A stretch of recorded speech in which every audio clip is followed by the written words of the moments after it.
Welcome back to the shop. It's Sunday, April 7th, 2019. If you've been watching our vlogs recently, you know we built several props for our good friend Mickey at the Musical Theater in Martinez, Georgia. Well, the play was yesterday, went over really well. It was a great play. And one of the props we built her was this tree behind us. Now, if you remember the full story, our friend Mickey was going to use it in yesterday's play, James and the Giant Peach, and our good friend Lauren was going to use it at the end of this month in Alice in Wonderland. However, during the play, Lauren was helping Mickey with her play, James and the Giant Peach, and Lauren noticed that the tree wasn't exactly what she wanted. If you're familiar at all with the story of James and the Giant Peach, James went to live with a couple of aunts after his parents passed, and he was supposed to cut down this tree. Now, what Mickey wanted for the tree was a 10-foot tall tree. What our good friend Lauren wants is about a 13 or 14 foot tall tree. She wants a big, strong tree. So two completely different trees, but we're going to work off the same base. Some of the problems we're going to have to work with is this tree is much smaller in diameter and the knot hole was too close to the ground. So what we're going to do is take a look at what we're going to do to correct those problems and take this from a tree to a tree. So hang with us and watch what we're going to do.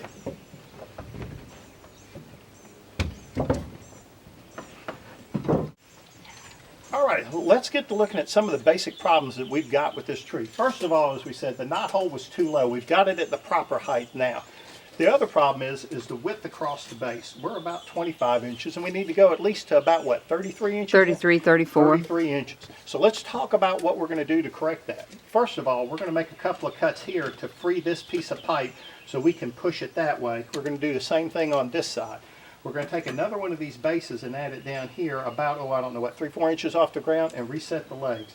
What's going to happen is we're going to flare the legs out now, down through here, to make this more tapered shape than the barrel shape that it was before. So tonight what we're going to get started on is by making these cuts and then making our new base. Y'all hang with us and watch what's going on.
Alrighty guys, we made quick work of that using the old Sawzall and the old jigsaw.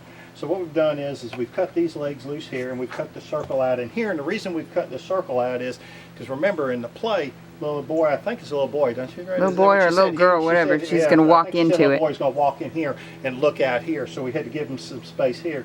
Now what we're going to do is go ahead and reproduce this piece further down here, but only wider. I'm going to use these clamps here, turn them around in their push position, and what we'll do is we'll take and push this out to get it to where we need it to be at, what did we decide, 33 or 34 inches. What we're going to do is just simply right here,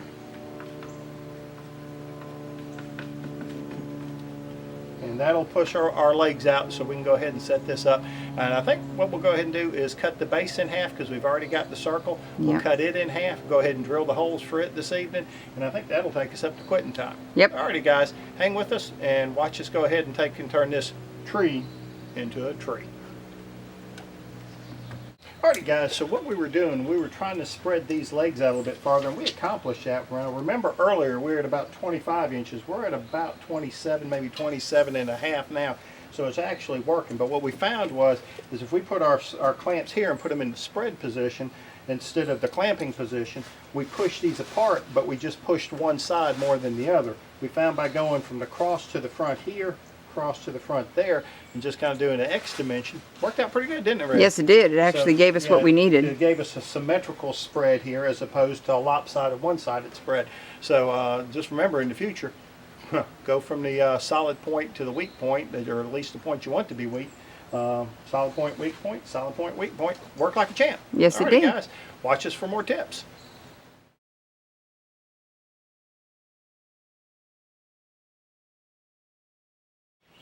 Welcome back to the shop. It's Sunday, 17th.